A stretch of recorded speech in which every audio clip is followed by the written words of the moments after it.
안녕하세요. 이치맨의 안철준입니다. 아무도 예상하지 못했던 그런 결과가 펼쳐졌습니다. 도널드 트럼프 전 대통령이 이번 대선에서 예상을 뛰어넘는 엄청난 표차로 미국 47대 대선에 선출되면서 다시 백악관으로 복귀했습니다. 모든 산업과 또 정치, 외교, 전략 이런 모든 면에서 큰 변화가 예상이 드는데요. 특히나 테크 산업 분야에도 트럼프 정부에서 많은 변화가 예상되고 있습니다. AI 규제라든지 독점 규제 방지라든지 또 이민 정책, 인수 합병과 같은 이러한 여러 가지 핵심 이슈에 대해서 과연 이 트럼프 정부는 어떤 변화를 가져올지 관심이 높아지고 있는데요. 일단 전체적인 분위기를 한번 살펴보면 AI 기술의 경우에는 규제 완화로 갈 가능성이 높다. 반독점 규제 있죠?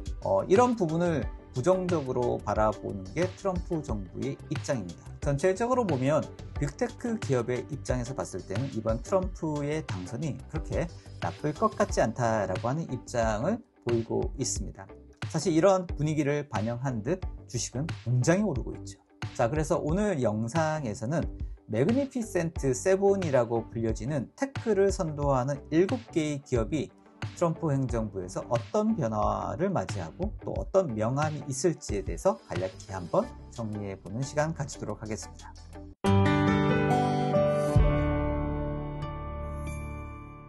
자, 첫 번째 살펴볼 회사는 테슬라입니다. 일론 머스크의 선택이 적중했죠. 대부분의 서부 중심의 테크 기업들이 민주당 성향인 걸 반해서 민주당에는 한 푼도 지원하지 않았습니다. 오로지 공화당 트럼프에 100% 지원을 했는데요. 무려 1억 3,200만 달러, 우리 돈으로 1,849억 원을 지원을 했습니다. 엄청난 규모이죠.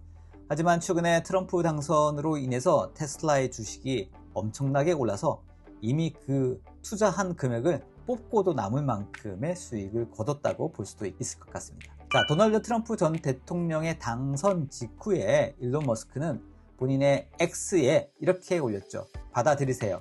Let that sink in 이라는 메시지를 올려서 자기의 선택이 옳았다라는 것을 밝히기도 했습니다. 테슬라 입장에서는 전기차 세금 정책에서 유리한 입장에 놓일 그럴 가능성이 큽니다. 수입 자동차에 대해서 관세가 당연히 높아질 테죠. 자, 특히나 전기차에 대한 혜택이 거의 사라질 것으로 예상되기 때문에 이러한 혜택이 자국의 테슬라에 굉장히 유리한 입장으로 다가올 것 같고요.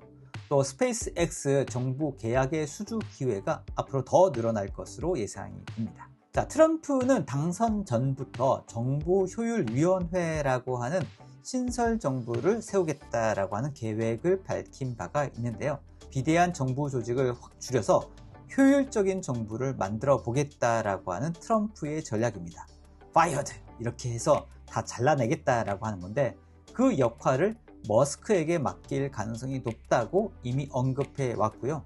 일론 머스크도 이에 대해서 긍정적인 회신을 했다고 알려지고 있습니다. 자, 만약 이게 성사된다고 하면 머스크는 정부 정책 설계나 결정에 직접적인 영향력을 행사할 수 있는 어마어마한 권력을 가지게 된다고 볼 수 있겠죠. 아무튼 이번 트럼프 선거 유세에서 보면 막 방방 뛰면서 막 날뛰던 모습 기억나십니까? 개인적으로 봤을 때 너무 오버하는 거 아닌가? 저 떨어지면 어떡하려고? 라는 생각이 들었습니다만 자, 정말 이제 돌이켜보면 선견지명이었지 않나 생각이 듭니다. 뭐 사실 운도 있죠. 자, 두 번째 살펴볼 회사는 바로 아마존입니다. 아마존은 전통적으로 민주당 성향이고요. 제프 베이조스 소유주이죠. 트럼프와 그동안 사이가 좋지 않았다라고 하는 게 알려진 사실입니다. 트럼프는 이전에 아마존의 세금 문제 또 미국 우체국과의 계약을 공개적으로 비판한 바가 있죠. 그래서 이번 행정부가 들어오면 관련된 규제나 또 압박이 있을 것으로 예상이 되고는 있습니다. 하지만 기본적으로 트럼프 정부 2기는 반독점 정책이 완화될 것으로 보여지기 때문에 꼭 아마존에게 불리할까라고 하는 의견도 많습니다. 그리고 무엇보다도 이번 대선을 기점으로 해서 이 베이조스가 그동안 트럼프에게 보였던 태도의 변화가 감지되고 있다라고 보여지고 있는데요. 블루 오리진이 정부 계약 수주를 통해서 성장해야 되기 때문에 이러한 전략이 본인의 변화에 영향을 미쳤다라고 보여지기도 합니다. 결국 달 착륙선 계약을 따내긴 했습니다. 그래서 앞으로 더욱더 관련된 협력을 강화하기 위해서 트럼프 정부와도 이런 유화적인 정책, 태도를 보이고 있는 게 아닌가 싶습니다. 자, 그래서 그런 어떤 태도의 변화의 중심에 워싱턴 포스트라고 베이조스가 소유하고 있는 언론사 있죠? 이 언론사는 사실 대선 즈음에서 지지하는 대통령 후보를 발표하는 것이 관례였습니다만 이번에는 발표를 하지 않았습니다. 베이조스가 압력을 행사했다고 알려지고 있는데요. 진보 성향 매체인 워싱턴 포스트가 민주당 후보를 지지하는 그런 입장을 밝히지 않은 것은 무려 36년 만이라고 알려지고 있네요. 자, 내부의 반발이 꽤 심했음에도 불구하고 베이조스는 밀어붙였는데요. 결과론적으로 이렇게 정치적 중립을 유지한 것이 앞으로의 전략에 도움이 될 것으로 보여지고 있습니다. 세 번째 살펴볼 회사는 페이스북, 인스타그램의 메타입니다. 자, 메타도 전통적으로 민주당 성향의 기업이죠. 기부금 비율을 보면 민주당은 82%, 그리고 공화당, 트럼프에게는 18%를 지원을 했습니다. 마크 저커버그 같은 경우에는 도널드 트럼프와의 개인적인 인연도 좋지 않습니다. 두 사람의 갈등이 발생한 게 2020년도 6월달 트럼프가 올린 그런 메시지에 대해서 분열적이고 선동적인 발언이라고 하면서 개인적으로 공개적으로 비판을 하기도 했고요.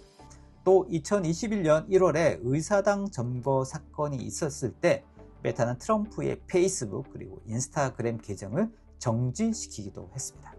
자, 이를 계기로 트럼프는 트루스 소셜이라고 하는 본인만의 SNS 회사를 설립하기도 했죠. 자, 아무튼 저커버그도 다른 기업들과 마찬가지로 태도에 조금 변화가 감지되고 있습니다. 지난 7월이었죠. 저커버그는 유세중 총격을 당한 트럼프 전 대통령에게 전화를 걸어서 안부를 묻기도 했습니다. 그리고 트럼프의 페이스북과 또 인스타그램 계정을 다시 복원할 계획이 있는 것으로도 알려지고 있습니다. 네 번째는 마이크로소프트입니다. 마이크로소프트는 그래도 테슬라를 제외하고는 트럼프 공화당 쪽에 가장 많은 기부금을 낸 기업이라고 보여지고 있는데요. 기부금 비율이 민주당은 64%, 그리고 공화당 쪽은 36% 정도 됩니다.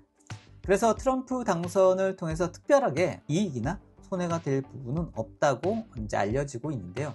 하지만 AI 쪽과 클라우드 컴퓨팅 분야에서 앞서 나가고 있는 기업인 만큼 이런 규제 변화를 통해서 기술에 관련된 규제 완화를 통해서 더 큰 경쟁력을 가질 수 있으리라고 긍정적으로 보는 입장도 많이 있습니다. 마이크로소프트 사티아 나델리 CEO는 미국의 성장과 기회 창출을 위해서 트럼프 행정부와 협력하기를 희망한다.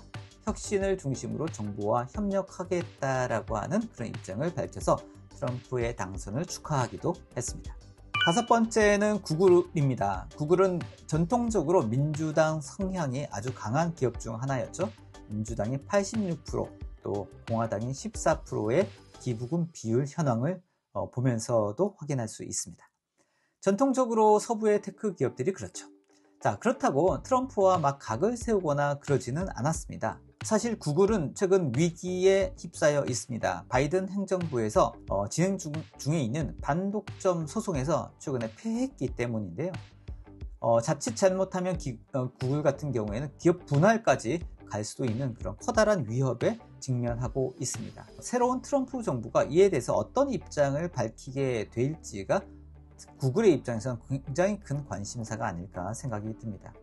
트럼프 2기의 큰 흐름이라고 하는 게 앞서 설명해 드렸듯이 반독점 또 인수합병에 대해서 느슨한 입장을 취하고 있기 때문에 구글의 입장에서도 트럼프의 당선이 그렇게 나쁘지 않은 그런 선택 결과라고 보여지고 있습니다. 순다 피차이 구글 CEO는 미국은 혁신의 황금기를 맞이하고 있다면서 트럼프 행정부와 협력해서 모든 사람에게 혜택이 돌아가도록 최선을 다하겠다라고 밝히면서 트럼프 당선을 축하했습니다.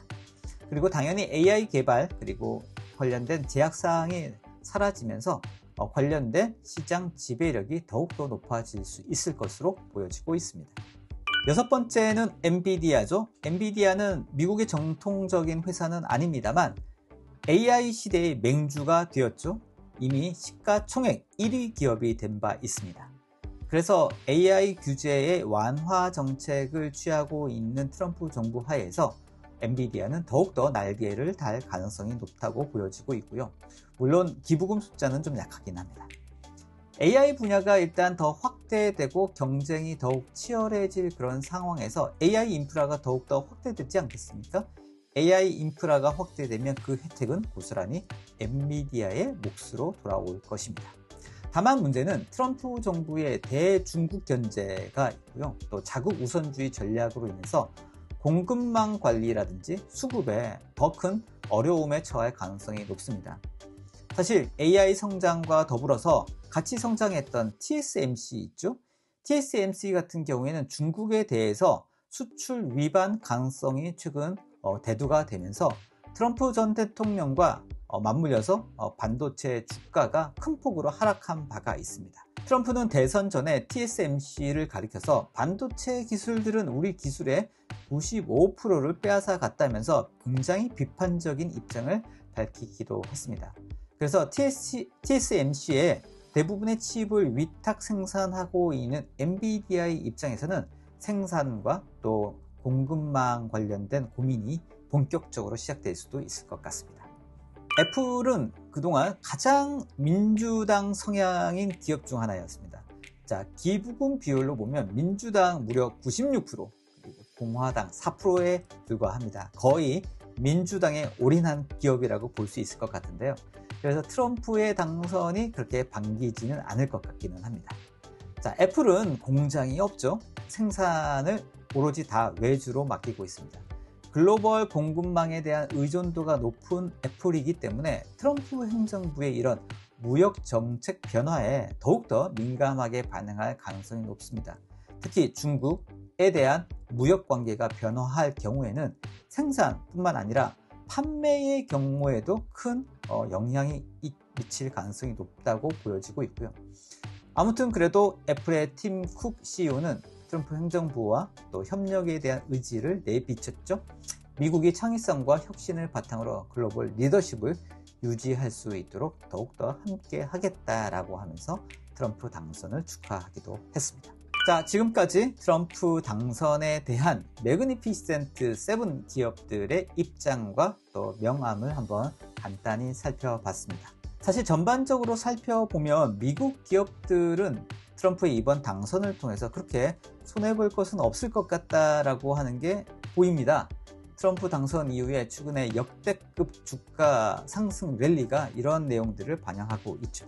문제는 저희 한국을 비롯한 중국, 대만, 일본, 그리고 유럽 등에 위치한 기업들입니다. 트럼프 2기 정부에 더욱더 큰 영향을 받을 것 같은데요. 당장 저희 입장에서 봤을 때도 반도체, 석유, 화학, 자동차 이런 것들이 대미 수출에 큰 악영향을 받을 것이라고 하는 게 자명하죠. AI 기술에 관련된 격차는 더욱더 벌어질 가능성이 높다고 보여집니다. 사실 남 걱정할 때가 아니라 저희 진짜 트럼프 당선에 대해서 아주 적극적으로 심각하게 앞으로의 전략을 다시 세워야 할 시점이 아닌가 생각됩니다. 큰 격동의 시대가 또 다가오고 있다는 위기감이 듭니다. 지금까지 이치맨의 안철준이었습니다.